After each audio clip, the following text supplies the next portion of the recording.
To most people, Robin Hood was a hero. He stole from the rich and gave to the poor.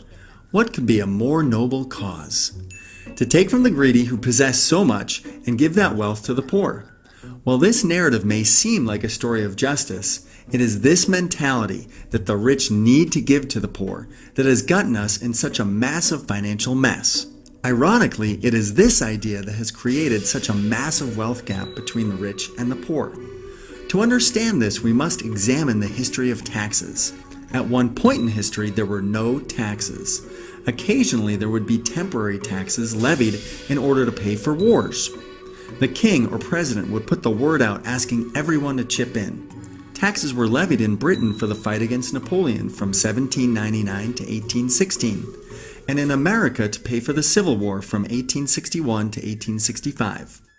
About 50 years later, in 1913, the idea of regular income tax was adopted. What history fails to reveal is that the early taxes were only imposed on the rich. The idea of taxes became popular and accepted by the majority by telling the poor and middle class that taxes were created to punish the rich. This is how the masses voted taxes into law, and it became constitutionally legal. It is through the Robin Hood theory of economics that regular income taxes became legal. But instead of punishing the rich, taxes ended up punishing the very people who voted for it. You see, the government's appetite for money grew, and soon regular taxes were imposed on the middle class, and from there it kept trickling down to the poor.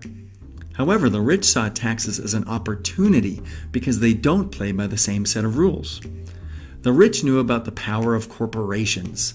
This is the greatest secret of the rich. Corporations have allowed the rich to accumulate massive amounts of tax-free wealth at zero personal risk. Corporations were originally created to fund voyages.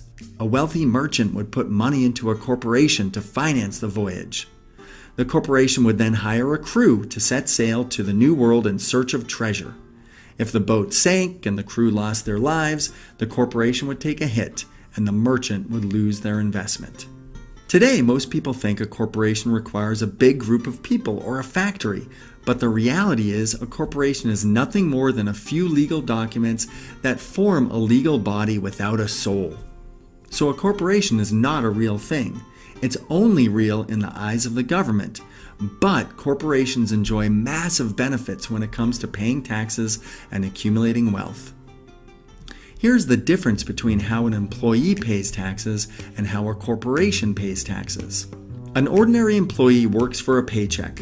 The government takes a chunk out of the paycheck, usually 20 to 50% of the salary, and the employee gets to spend what's left. The more an employee earns, the more they are taxed. If we were to look at taxes on an annual basis, an employee doesn't earn a dime from January to May. 5 months' salary goes directly to the government. A corporation, on the other hand, earns money, spends money, and pays taxes on what's left. This difference in payment structure allows corporations to keep all the money they make. Corporate tax is already much lower than personal income tax.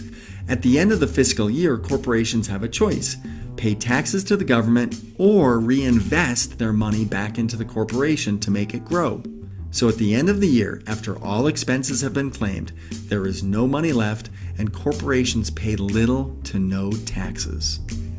It's because of this massive loophole in our tax system that rich people keep all of their money tied up in corporations.